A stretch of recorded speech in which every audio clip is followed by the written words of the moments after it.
Theruwan Sarnai, hope you can hear me. Emma Sarna, we can hear you. Okay, so we are going to start the next part of this mindfulness for young adult session. So that is a reading from the book Concept and Reality by Most Venerable Katukurundi Thero. Saman is ready with the book. Probably Saman, now we can start from where we have stopped. Yeah, Mate. We stopped at the last paragraph, Pante. Do you want me to read the first? Just start from the paragraph where Buddha Ghosha Pante is. No, I think we finished that. We can go to the next part. Okay.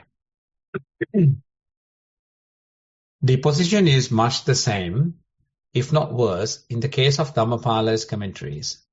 The word papancha is now recognized as a legitimate synonym for kilesa, taints, and it kindles the commentarial imagination in a much lighter vein. Number 1, papancha sankha pahananti, papanchanti, yatta sayang uppanna, tang santanang vittarenti, chirang tapentiti. Papancha kilesa visseto, rag dosa moha, ditti mana tatahi vuttang, raga papancho, dosa papancho, moha papancho, ditti papancho, tanha papancho, mana papanchoti.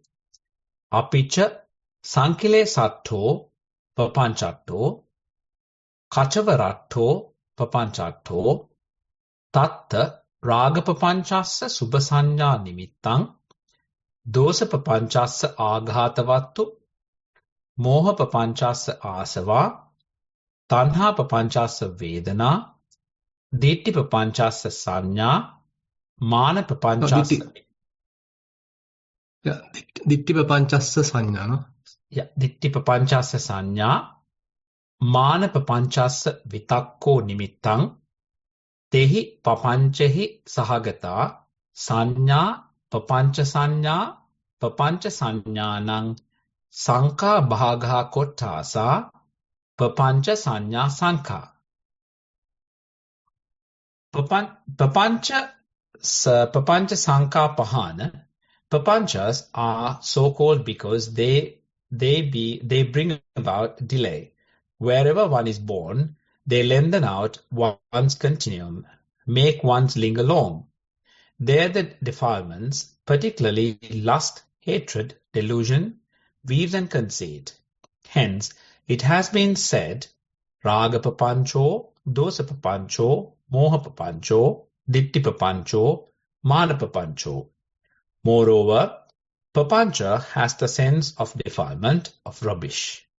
Therein, the object of lust is the notion of pleasantness, that of hatred is the occasion for ill will, that of delusion are the cankers, that of craving is feeling, that of weaves are the perceptions, that of conceit is ratiocination, that perception concomitant with those papanchas is papancha sanya. The number, the divisions, the parts of those papancha sanya are called papancha sanya sankha. Number 2, satta santanang sansare papanchayanti vittarentiti papancha. Vittarentiti papancha. Papanchas are so called because they lengthen out the mind continuum of beings in samsara. Number 3, papancha nama ragadayo kilesa tesang vupasamataya tadbhavatocha lokuttara dhamma nippapancha nama. Papanchas are the defilements such as lust. The transcendental states are called nippapancha, in the sense that they tend to allay those defilements and are devoid of the same. A trace of the dynamic sense of papancha is seen to emerge in the word vittarenti, lengthen out. In Dhammapala's definitions, but he gives it an ethical twist by connecting it with the in commentarial exegesis. It appears that a quest for the original significance of Papancha and Papancha Sanya Sankha should proceed primarily on the basis of contextual analysis of the suttas. Though the commentaries do throw some light on the subject, they are themselves in the grip of a good deal of semantic development. One has, therefore, to get the suttas to speak for themselves. Yeah. Okay. Actually, as probably you can remember, so we were discussing this another area available for Papancha. Now, Katukunda Thero has given his explanation, and now actually he is going to various sources available in the commentary. And first we discussed several commentary available in the what we call Mahanidesa, and then we went to Nittipakarana, and then again we went to another several explanations from Buddhaghosa, and today we are dealing with another explanation given by another commentator called Venerable Dhammapala. Now, as Katukunda Thero points out, so this Venerable Dhammapala's explanation has taken the Prapancha word into Kilesa. Now, Prapancha, as we already discussed, in one sense explains some sort of expansion, spreading out, happens in the mind, but it also has certain roots. And as we discussed in the Yavakalapi Sutta, there are different ways that the Prapancha can originate, and on the other hand, how further it can lead to some, sense impingement based overthinking, as we discussed in the Madhupindika Sutta. So likewise, now already the Sutta based discussion has already taken place, but now Katukunda Thero is taking our attention to the commentary. Now in this commentary, the Venerable Dhammapala is taking us to another level in a way, as according to Katukunda Thero, it is more generalizing the term. The term Prapancha is generalized to being delayed, being defiled, so that's as a synonym for defilements. But as we all already understood that the Prapancha term has more deeper philosophical, psychological meaning, but simply generalizing it to the term defilements or simply the delay, pamada, makes its emphasis little lower. So we can derive a lot of understanding, a lot of important aspects from the term Prapancha, and that's what we already fairly completed by going through this book. But simply referring it as a synonym for pamada, delay, very much loosen that capacity. Now, in the first explanation that what Katukunda Thero has highlighted here, Papancha Sankha Pahananti Papanchenti Yatta Sayang Uppanna Tan Santanang Vitharenti Chiran Tapenti Ti Papancha.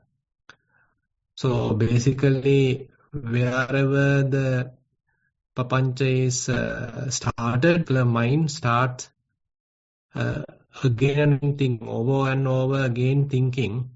So that's in a way correct. And then the thinking becomes longer and longer.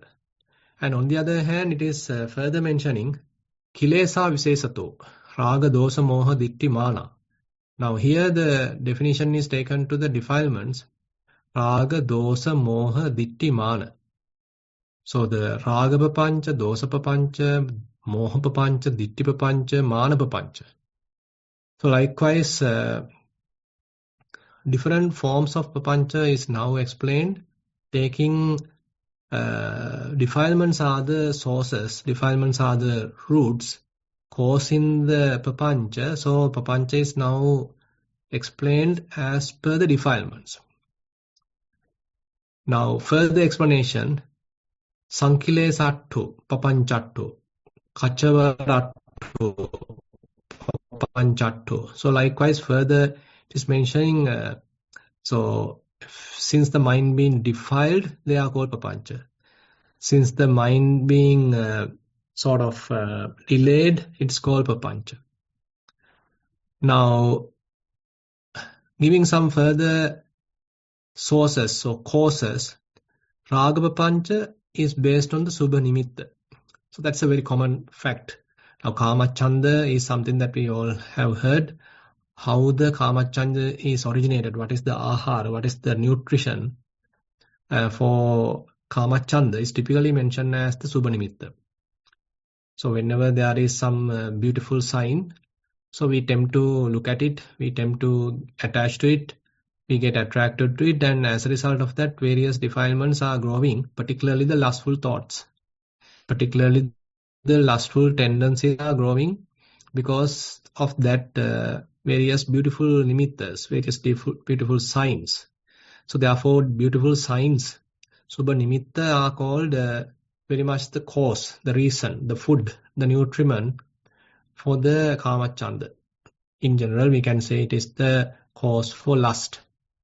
On the other hand, the Dosa Papancha. Then the Agahata Vattu. And sometimes Patika Nimitta. So various kinds of anger can happen because we are holding certain signs, marks of what has happened maybe some time ago and how somebody has hurt us, how someone has blamed us.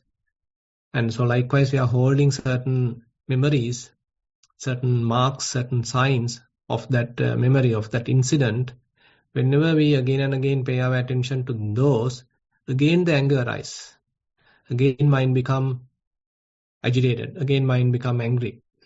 So because we are paying attention to those signs of the anger, signs of ill will, Aghatavattu, Patiga Nimitta.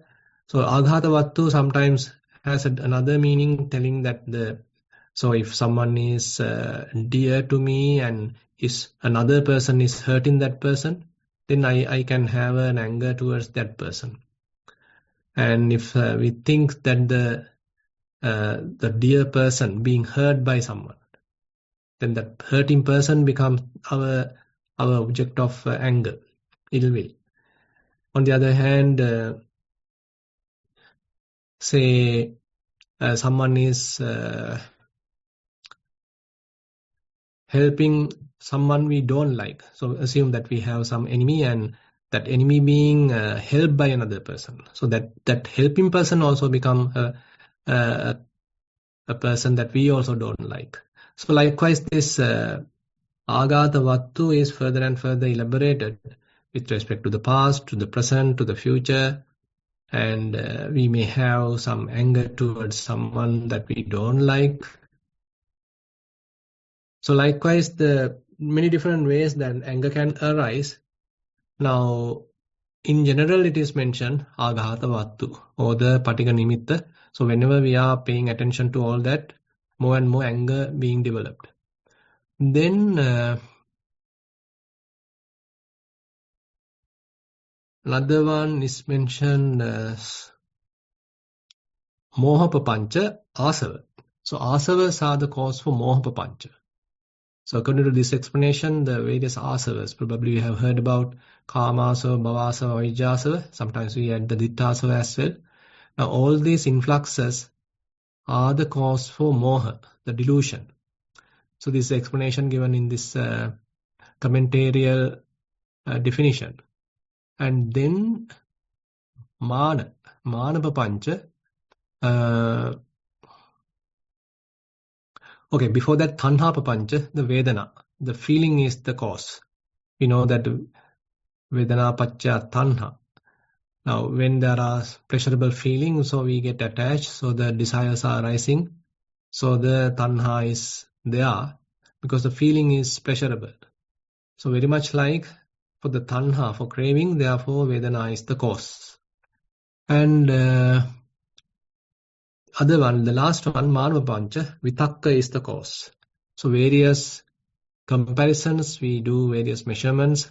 We are comparing ourselves with another person, which causes different kinds of thoughts, comparing thoughts, and that is the cause for mana. So this is how the explanation is given. So in general, we can simply say, in this definition, papancha is taken more general term to the defilements, and certain defilements have taken as the examples, and causes for those examples are also given, and giving some general idea to the papancha. And then the second one, satta santanang sansare papanchayanti, vitharenti ti papancha. Now, our minds, the beings' minds are being further and further lingered upon in the samsara. That is why it is called papancha. Has some relationship, but can't say whether the enough justice is done for the word papancha. But according to Katukulunda Thero, these are not good enough, and as we already discussed. And then papanchanam ragadayo kilesa tesang upasamataya tadabhavatocha lokuttara dhamma nipapanchanam.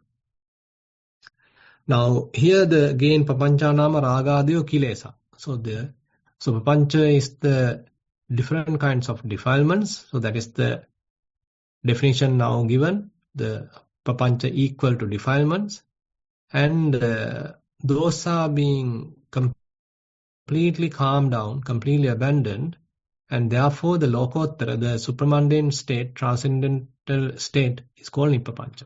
Complete freedom from papancha. Has some relevance. We can't say it is completely an opposite meaning has given. They have some relevance. They are not really opposite. But as Katukulunda Thero is pointing out, by simply telling papancha as a defilement, and it is simply causing the mind to further and further linger in the samsara, doesn't give any philosophical or psychological weight to the word. But as Katukulunda Thero is pointing out, therefore, rather than referring commentarial explanations, commentarial definitions, if we are able to refer the suttas, if we can directly go to the suttas, so then we can get a fair explanation, fairly independent depth to this word, and again we can get a fairly philosophical, psychological meaning, so that we actually can make use of it to our vipassana practice. Because as we already discussed in various terms, so in the vipassana practice, abandoning papancha is in a way we can say something very crucial. Now, as we discussed in certain suttas, in the Baddhaka Sutta, for example, when Sariputta is saying, Yocha papancha maniyutto papanchabirato mago, viradaiso nibbānaṁ yogakkemam anuttara. The one who is involved with papancha, the one is fully trapped in the conceptual proliferation. So they are very much like bees. They are completely ignorant, and they are far away from the nibbana. They are far away from the peace. But on the other hand, yocha papanchang hitvana nippapancha paderato. Aradayiso nibbānaṁ yogakkemam anuttara. But on the other hand, if someone is able to abandon the papancha and completely free in this area of papancha, and so the mind is completely free from conceptual proliferation, mind is very calm, very quiet, no overthinking, no obsessions, no ruminations, no wandering minds, all that, and then he is getting closer to Nibbana. So we can see, therefore, the importance of papancha can be extracted, can be further analyzed by going through various suttas. By the way, you can't find immediately all different suttas, but you need to explore at many different areas, maybe Majjhima Nikaya, maybe Samyutta Nikaya, maybe Anguttara Nikaya. So likewise, the whole canon, the Sutta Pitaka, has to be explored in order to get a thorough meaning. But it has done beautifully by Katakunda Thero in this his classical book Concept and Reality. And but on the other hand, as he is mentioning, trying to figure out the meaning, proper meaning, some depth of the term papancha in the Theravada commentary doesn't give much depth, doesn't give enough evidence or give us any philosophical or psychological meaning. Rather, it has generalized the term either to the delay, pamada, or either to the defilements as the kilesa. Okay, Saman, we can go to the next part also, where now Katakunda Thero is taking us to another section, how the papancha is treated in the Mahayana tradition. Yeah, Bhante. Papancha in Mahayana Buddhism. In Mahayana, the term prapancha preserved much of its deeper philosophical implications, and it had a significant role to play in the Madhyamika dialectic as well as in the idealism of the Vijnanavadins. Both systems launched a vigorous attack on all thought constructions and stressed the necessity of the utter allayment of prapancha, prapanchopasama. For the Madhyamika, the absolute truth was above all linguistic relations. Thus, in Madhyamika Karika,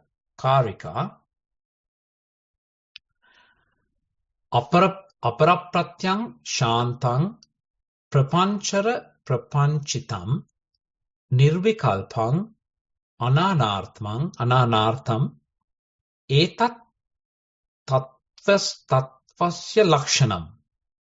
Yeah, I mean these are Sanskrit, not even Pali, so don't worry. I mean we are not supposed to pronounce each and everything exactly correctly, but never mind, we can get some meaning which is given by Katakunda Thero.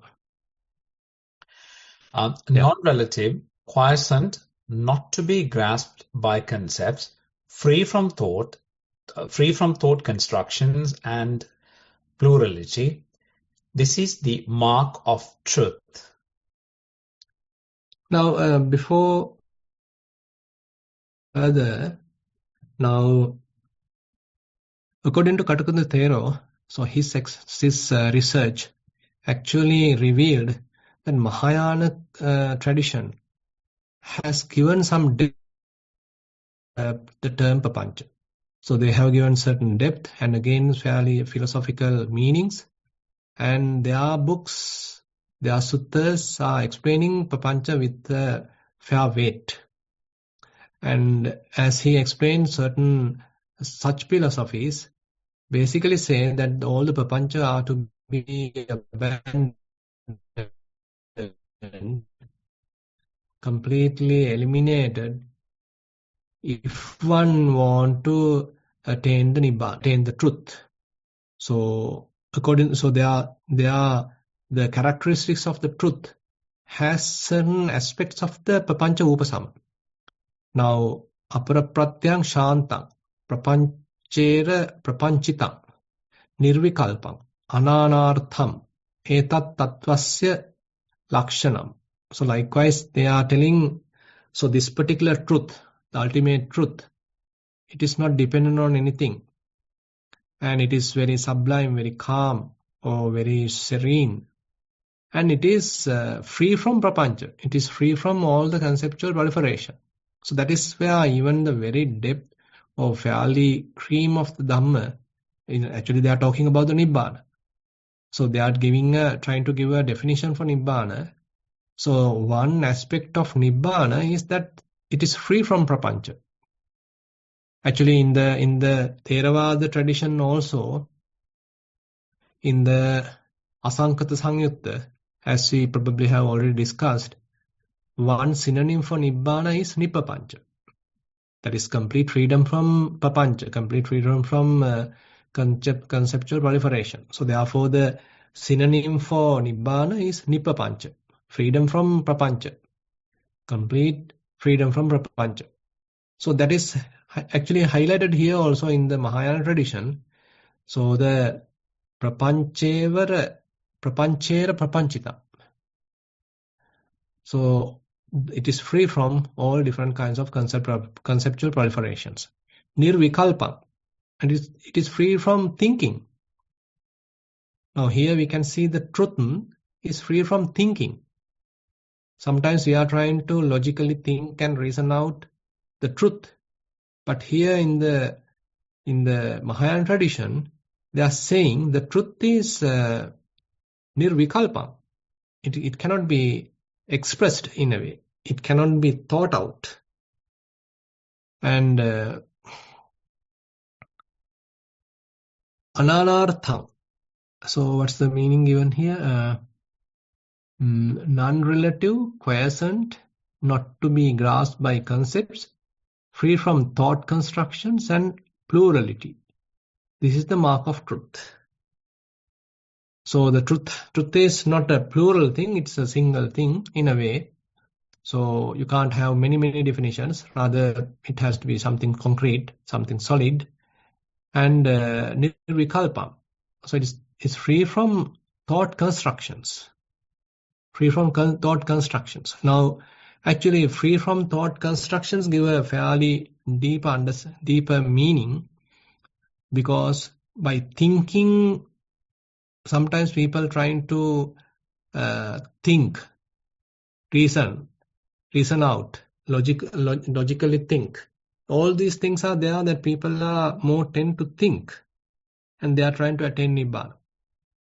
But on the other hand, the definition itself is telling, so it is free from thinking. Okay, we can go a little bit further, Saman. The next one, prapanchayanti ye buddhang prapanchatita mavyam te prapancha hattha sarve nappashyanti tathagatam.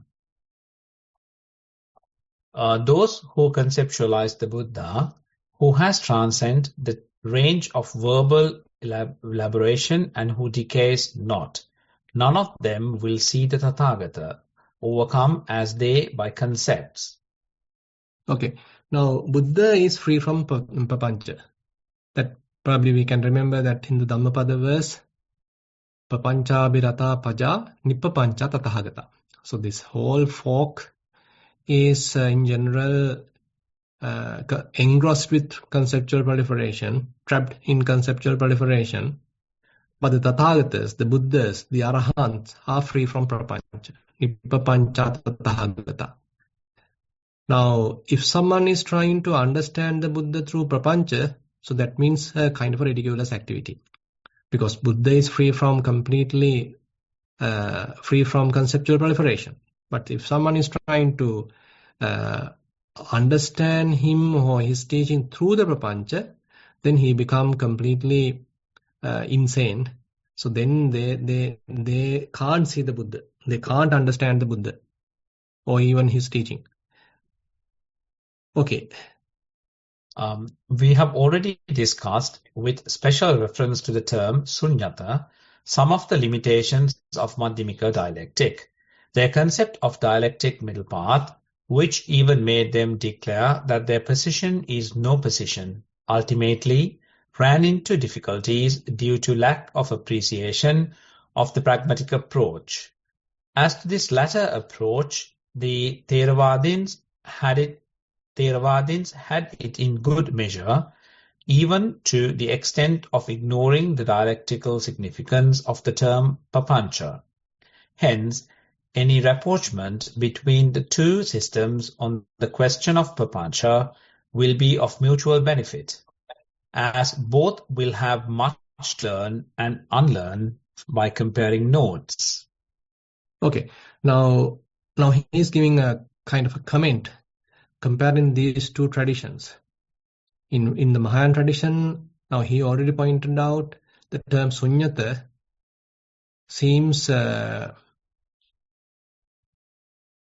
taken to one extreme, so that all the concepts are vehemently abandoned, or they suggest all the concepts are to be fully abandoned. So they are very much like against the concept. On the other hand, the Theravadins, so they haven't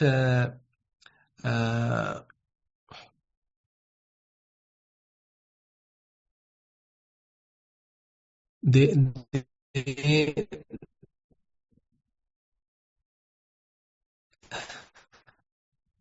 they have taken the pragmatic aspect of the Papancha into account available in each tradition about their understanding about the Prapancha, then we can get a very good understanding.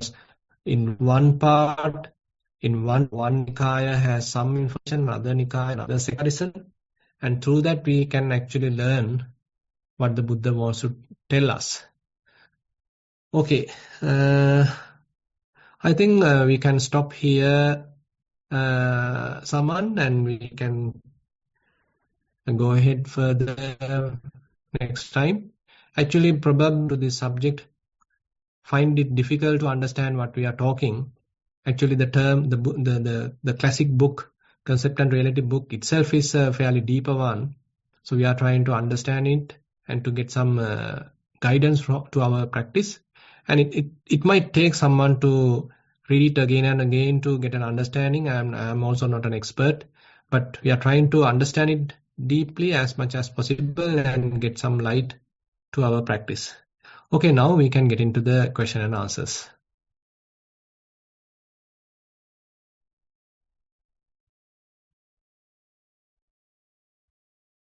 Asarai Bante, we have 6 questions today. Yeah. Question number 1. This is on mindful sitting. Dear Bante, during sitting, I focus on my in-breath and out-breath. After 5 to 10 minutes of establishing mindfulness on the sensations around the breath, such as softness of the touch, hot and cold nature, long and short feelings, etc., the observations fade away and the breath becomes very subtle and sometimes vanishes. The awareness field expands and thoughts, sensations of the body, sounds, etc. move further out. And the middle where I was observing the breath becomes peaceful, calm and quiet. Unless there are thoughts or feelings come and take over that place, I can be in this settled mental state for about 10 to 15 minutes continuously. Lately, I started feeling some qualities of this state, like there is happiness if I want to make it prominent. There is body comfort underneath the overall feeling, etc. Is it okay to be inquisitive about these qualities on the blank state and contemplate if it is not disturbance? Or should I just ignore and try to just be? Much merits for your guidance with metta. That's the end of the question. Actually, there are advantages as well as disadvantages. Actually, if you have given more light about your walking practice, and then we can get some understanding about where you are and what further you can do. But by merely going through your question, it's difficult to give a very direct answer. The thing is, if you are still settling, if you are still want to reduce your restlessness, avoid any uddacha kukucha, regrets and restlessness, all that, then settling is okay. You can simply avoid the discrimination, you can simply avoid the investigation, you can simply calm down, relax, just rest in a way. But assume that your mind is fairly settled, very calm, very relaxed. And even in the walking, you can quickly come to a very restful state. And the mind is very, very quiet. And you can quietly do the investigation. All that are already possible. Then you can start investigating even while in this samadhi as well. Because merely being in the samadhi does not give much results, or it's not that productive. So if you are able to investigate that, as you have already explained a little, so that may have certain advantage to improve the clear comprehension. So therefore, anyway, to give a direct answer, I need further information. But here, depending on the circumstance, I can give this kind of a vague answer. Thank you, Bante. Question number 2 of 6. This is a general question. Dear Bante, Is clear comprehension something that comes naturally when we apply mindfulness practice? Or do we need to be aware and specifically work on it? With metta, that's the end of the question.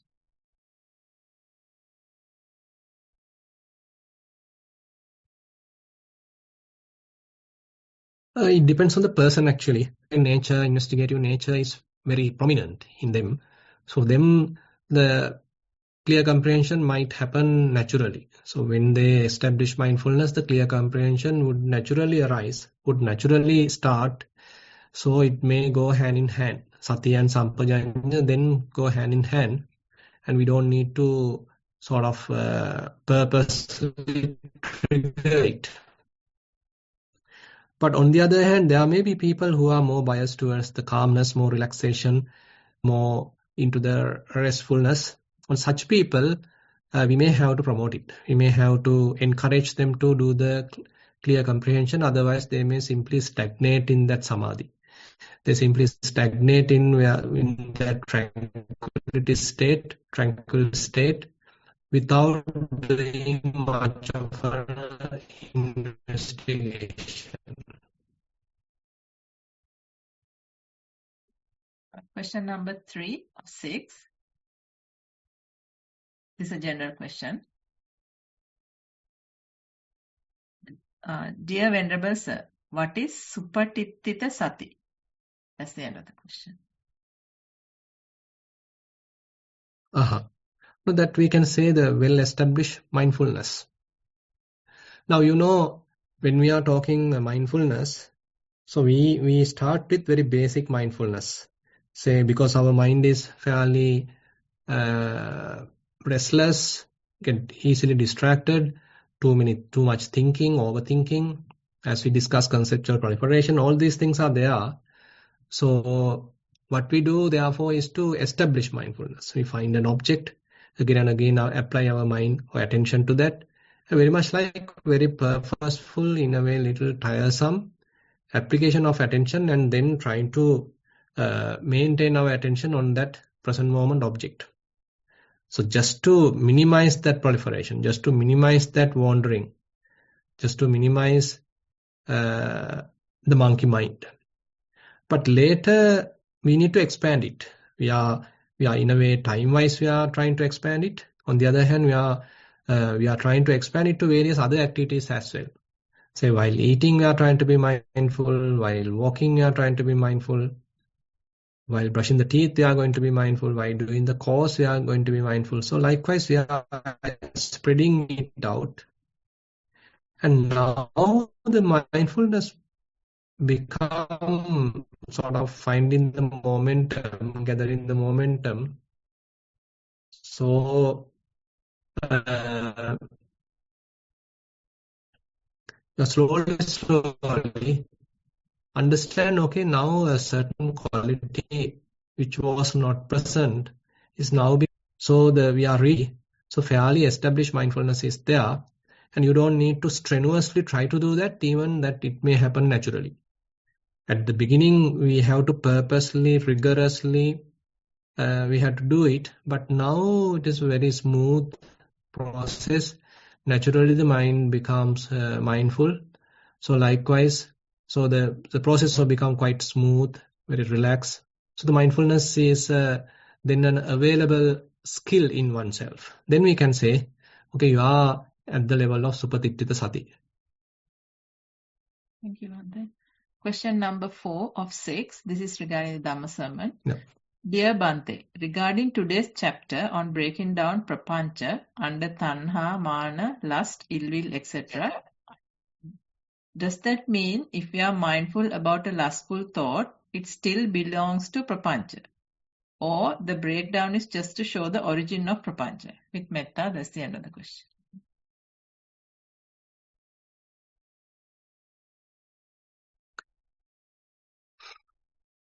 Actually, the prapancha, as we discussed, has more deeper psychological meaning.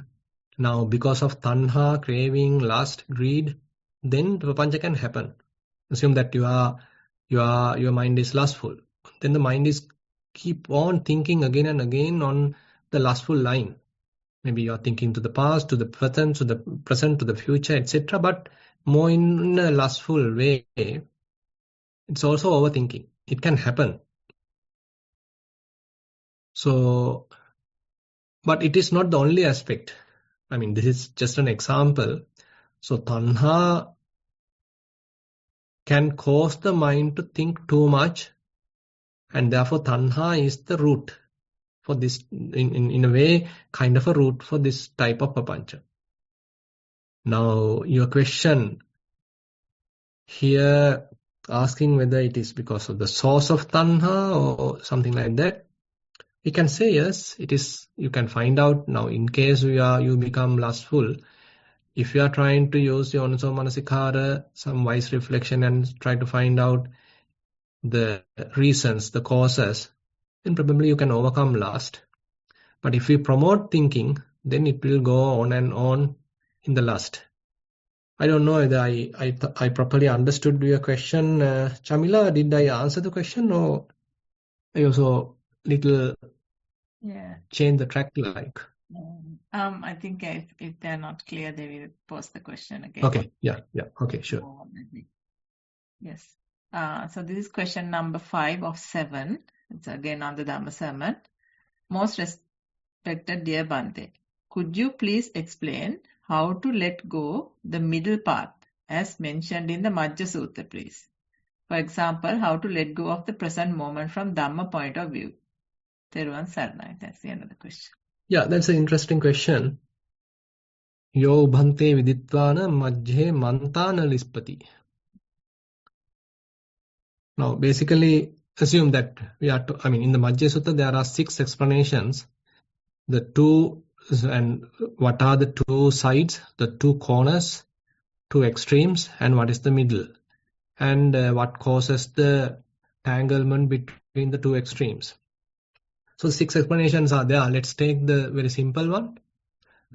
Say one extreme is the past, the other extreme is the future, the middle is the present.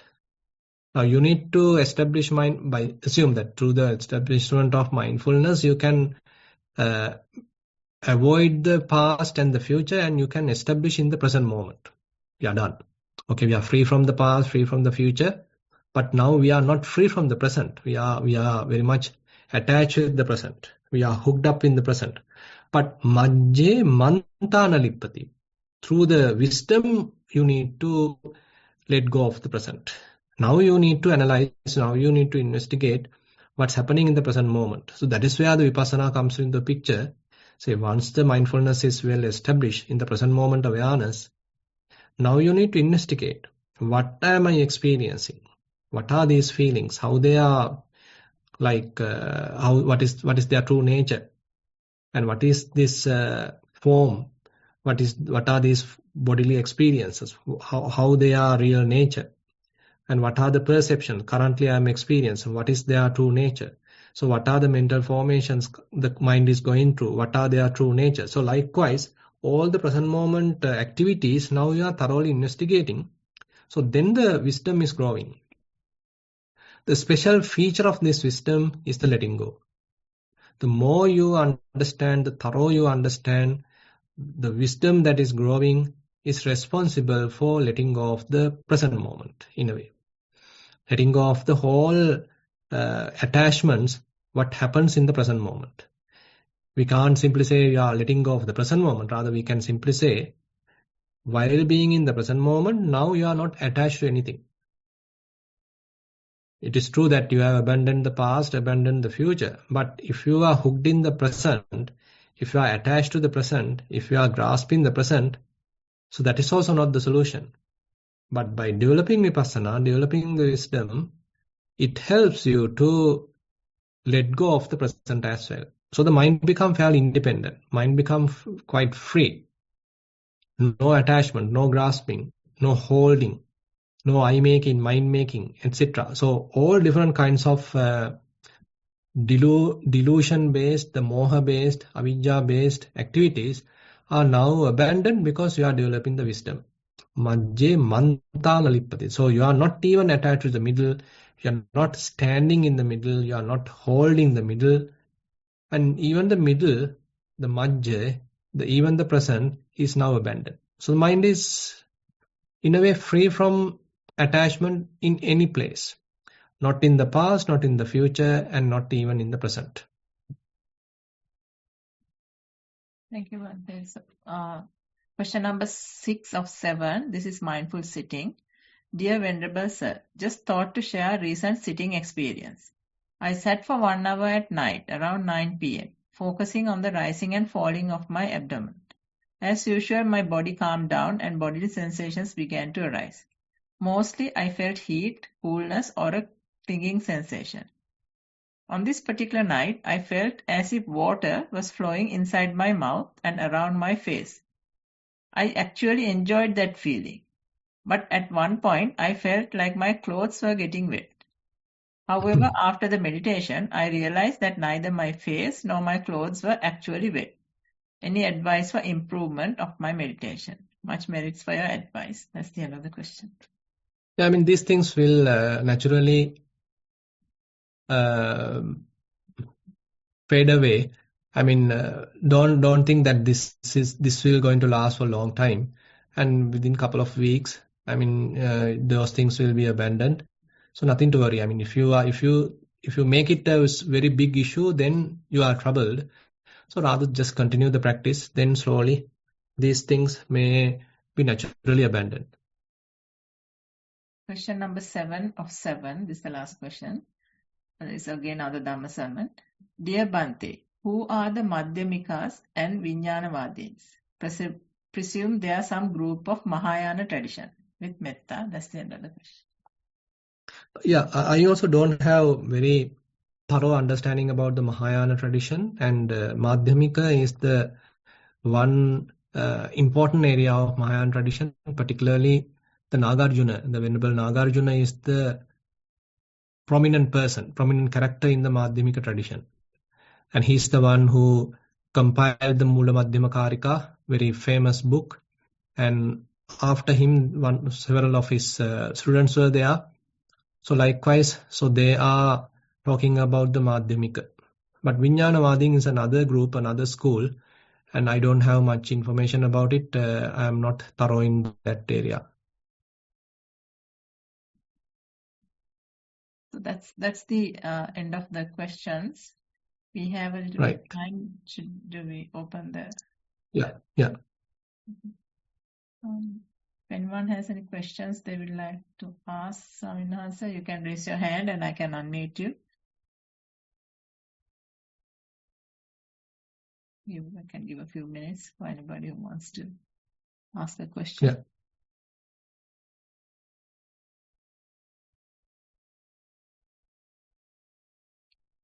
Doesn't seem to be anyone who wants to ask the question. So, I think for the next part, Swaminathan, we can play a recording for the guided sitting. But also, want to quickly make the announcement that Swaminathan will be traveling to the US next week, I believe. So we will have to put this. No, actually, next week is not next week. I am supposed to travel there on 10th of July. So most probably, I may be able to conduct the session on next week as well. Okay. Okay, Swaminathan. Yeah. To end the program. And things are becoming quite uncertain, and we'll see how things happen. The whole world is a kind of a turmoil. We'll see how things happen. Yeah. Okay. Thero Sannai. To end the program, we'd like to thank Bhante for his valuable time.